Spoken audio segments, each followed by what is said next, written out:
You want to make more money serving tables tonight, and I'm here to show you how. My name is Nick. I've been working in restaurants for over 20 years. I've learned a couple things that I would love to share with you because I believe that you can make $1,000, $1,500, even $2,000 a week as a server. So let's get started. Now, if you give average service, you will make average tips. So to start making great tips, giving that great service, here are a few things that you can do today. Number one, greet your tables as soon as possible. This is your first impression, so make sure you're walking up to the table, good open body language, big smile on your face, projecting that confidence and competence. If you can't make it right over, you can walk by. You got a tray full of drinks in your hand. I'm going to drop these drinks off and I'll be right over with you. That is enough to set that first impression right. Number two, presenting the menu. Now, your restaurant might require you to do a tour of the menu, but even if they don't, you can take it upon yourself. Generally, the first two things that people are looking for when they sit down are a cocktail and an appetizer. So make sure they know on the menus where those are and take that opportunity to suggest your signature drink or your favorite or seasonal appetizer. Something as simple as, you'll find cocktails on the last page of the menu. Our signature drink is the smoked old fashioned. Or appetizers are on the top left. Got a brand new one for the season. Chef is doing crispy fried Brussels sprouts with maple glazed bacon. Just planting that seed in their head to give them a direction to get started. Number three, controlling timing.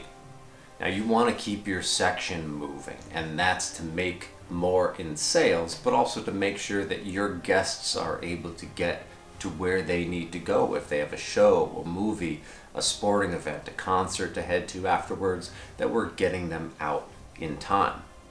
And during their experience, we're controlling the courses to make sure that they're able to enjoy everything and in the order that they want it. If the bar is busy, you might want to not ring in the appetizers when you ring in the drinks, to give that bartender a few minutes to get caught up, making sure that your drinks get on the table before the appetizers do. That's going to get them started the right way and give you better opportunities to sell another round of cocktails later on. Now, if the kitchen is crazy busy, getting those orders in as quickly as possible is going to be imperative so that they're not sitting there without food in front of them for an extended period of time. Number four, subscribe to this channel. I'm going to be back here every Monday with a new video helping you make the most money possible, and I don't want you to miss out on it. Number five, don't be afraid to tell people what sucks. Every restaurant I've worked at has had that one dish that just gets sent back all the time. Save your guests the trouble, save yourself the trouble, save your manager and the food cost, and just tell them what to order instead. I might say something like, that dish has been getting sent back a lot lately. I would recommend the whatever instead. Taking that opportunity to offer a suggestion, because you're building that trust with your guests. They're going to believe you more when you say something is good if you're willing to admit the things that are actually bad. Number six, table maintenance. This means everything that they need and nothing that they don't. If they need extra sauce to go with their dinner, making sure that's there on the table before the dinner is delivered. If they need a steak knife or a soup spoon, having that ready on the table before the food arrives is going to let your guest get right into their meal when it arrives to them. Nothing they don't is table maintenance in pre-bussing, getting straw wrappers, sugar packets, empty drink glasses off the table, and using those opportunities to sell another round of a cocktail. Now, having that empty space on the table in front of your guests is going to make the table feel more clean, and it's going to give you that room on the table to bring the next course or to sell the next course. Hard to sell dessert to a table when there's all bunch of plates in front of them still from the last course. Clear that out of the way, and it's going to make your selling process a whole lot easier.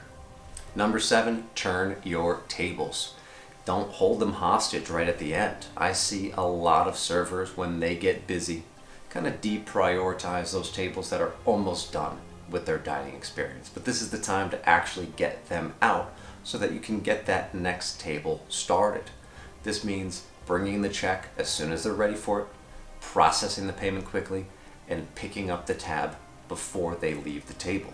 Now you're going to double check and make sure that they left enough cash to cover the bill, that if they paid with a credit card, the tip and the math are done correctly, and the card is signed. These are things that are easy to fix while the guest is still there, but can be a pain in the ass once they've left.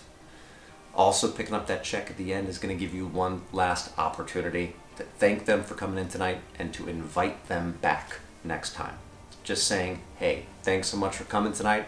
My name is Nick. I'll be back here next Monday. I look forward to seeing you then.